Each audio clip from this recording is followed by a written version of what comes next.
What's up, Blip TV? It's your boy Sontwisted. What's up to my YouTube and Twitter people? Welcome to the daily vlog.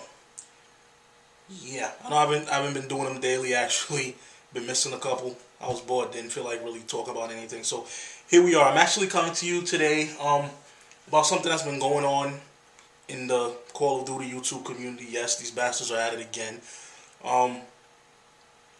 Apparently, it came to my attention a couple of days ago. Apparently, some of these bigger Call of Duty YouTube channels are mislabeling the categories for their videos, and has a lot of people angry and upset and pissed off. And when I first heard about it, I was like, what is the big deal?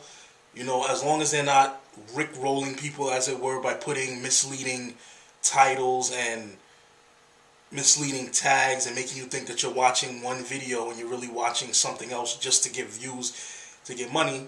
As long as they're not doing that, which they're not, they're actually putting the tags and the title and the description correctly. It's just that when they, in the category, instead of putting it under music, not music, instead of gaming or entertainment, they're putting it in things like pets and animals, or, you know, non-for-profit and activism and things like that.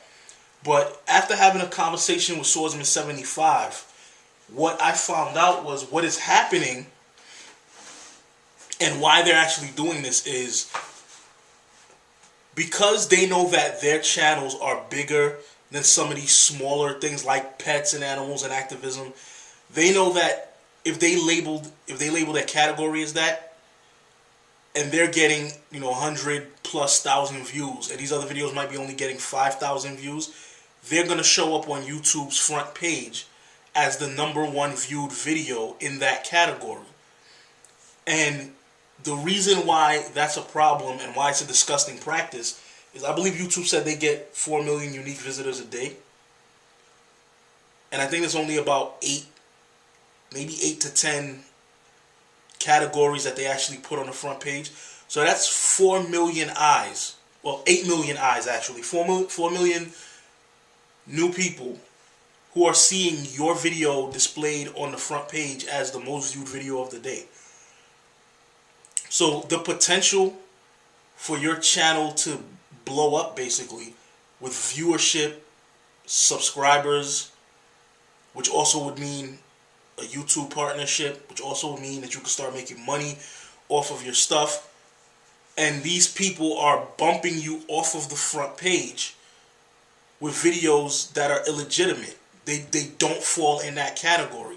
So let's say somebody who's been grinding on YouTube for a year or two makes a video and it goes viral and it blows up, and it is truly the most viewed video in that category. And then here comes FPS Kyle, for instance, puts up a video. He gets 180,000 views on his video. Maybe your video got 40,000 views, but it was the most viewed in that category. But he labeled his as the same category as yours, where his does not belong. Automatically, where you would have gotten on that front page to get those 4 million, 4 million unique users looking at your video. Maybe you could have got a couple thousand subscribers, got a YouTube partnership, start making some money off of your hard work. Now you're not going to get that exposure because he just bumped you out of that. He's going to get the extra views. So it's disgusting because his channel's already big. He's already a YouTube partner. He already makes money. You had the opportunity to blow up like that off of your hard work, and he just stole it from you. And that is why people are outraged by it. And the reason I said FPS Kyle specifically is because the day after I had this conversation with Swordsman, I actually went and checked the YouTube front page, and lo and behold, who's on the front page for non-for-profit and activism? FPS Kyle. And what the fuck is he doing?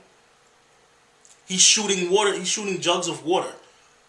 So whoever was the actual real most viewed video for activism just got bumped out of the activism and non-for-profit category by somebody who's shooting jugs of water with guns. I went and checked it again today. White Boy 7th Street is on the front page for pets and animals. For doing what? Call of Duty videos. So what the hell? Now, I know Private Joker actually called him out on this. Private Joker been getting at the machinima directors, and he, gave up his machinima contract, and I saw a post, a retweet by Woody's gamer tag. I think it was yesterday. And it was originally posted by Blame Truth. And it said, you know, he's just finding things to pick at in the Call of Duty community and blow it out of proportion and make it seem like it's bad when it's really not. Now, I didn't catch the beginning of that conversation because I don't follow Blame Truth. And, you know, I didn't care enough to go really look at it. But I can only assume that that's what they were referring to because it is the hot topic. And Woody's gamer tags actually like agreeing with him, like, yeah, this guy is just talking trash and blown out of proportion.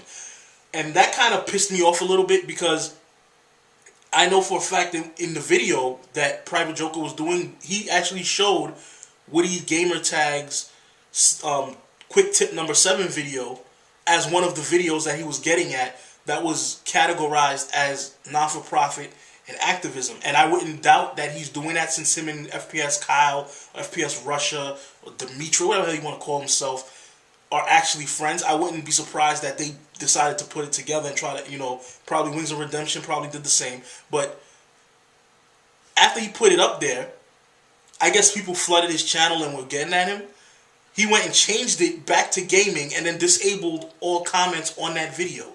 Yet here he is trying to say that the other guy's blowing out of proportion. If that's the case, then you wouldn't have changed what you were doing. You would have kept it up there and stuck to your guns and backed up what you were doing. Instead, you basically tried to pull a cover up by changing it back to gaming and disabling comments so we don't see that it was at non-for-profit and activism. And we can't read the previous comments to see what people were saying about you to try to keep yourself like you weren't involved in it and you were clean. So if it was nothing wrong with it, why are you trying to cover it up then? Leave it out there for the world to see and defend what you did. So it says to me like you knew what you were doing was wrong, yet you're sitting here and trying to act like you didn't do anything wrong, and this guy is just trying to get more views by starting stuff with other YouTubers. So I find that to be disgusting. You know, after talking with Swordsman and really understanding what the outrage about it was, I find it to be disgusting. Just bringing it to you guys' attention if you're not aware of it. And I wanted to ask a question. Is it disgusting because you're doing it, period? Or is it disgusting because these guys are stealing somebody else's shine? For instance, if a smaller channel was to do that, their videos would show up in more categories than it normally would by them putting it in, you know, gaming or music, whatever it is that they normally put it in. And thereby exposing people who might also have an interest in what they're doing but weren't aware that they were doing it. And just basically broadening their content to more of the YouTube audience who might be interested in it. They're not going to bump anybody off the front page because their videos don't get that many views. But is it still disgusting regardless of how big your channel is? Or is it only disgusting because they know for a fact that they're going to bump other people off of that front page who actually deserve to be there when they don't deserve to be there? You know, and it seems like the reason why they're doing it, apparently your man Husky, who does StarCraft videos, I believe, StarCraft 2 videos, is blowing them out of the water. And I went and did a search for gaming commentaries, and the whole page came up, and it was all Husky videos. So I guess when he puts a video out in the category of gaming, his videos get more views on a daily basis than everybody else's videos. So they basically can't compete with him. So they decide they're going to then go try to compete with the people in the other lane. I mean, Swordsman equated it to if you are an NFL player and for you to look even more dominant than what you can do in the NFL, because you can't push everybody around in the NFL because it's all the best of the best in the NFL. You went and started playing, you know, varsity high school football because you know you can stomp those kids and look like, you know, this amazing player. You know, what I was thinking of it as more is as if you had a guy who made $30,000 a year, lived paycheck to paycheck, and he just won the Publishers Clearinghouse $1 million a year for life. And then here comes Bill Gates and somehow gets that guy's name bumped off the list to get himself bumped in place of him so that he gets the $1 million a year for life. Just so that he can have an extra $1 million a year. He's already rich. He doesn't need it. This guy, on the other hand, it would have changed his life. And you just stole that opportunity from him just to be a greedy bastard. So, putting it out there to you guys, what are your opinions on it? Do you think it's disgusting? Do you not care? Do you have, another twist on what's going on? I actually probably am going to put that as one of the topics for the next podcast. I also sent a message on YouTube to Woody's Gamertag to put that in as one of the topics for tomorrow's podcast. Whether he reads it, whether he's going to do it, I have no idea. But I put it out there because I really want to hear his opinions on it and the rest of the opinions on it, of why they're doing it, what do they expect to gain, why do they think it's okay, why do they not see that as douchery, and or maybe they do see it as douchery and they don't care and they only care about their damn selves. But just wanted to put that out there. Hope you guys enjoyed. It's your boy Sontwisted. I'm out. Peace.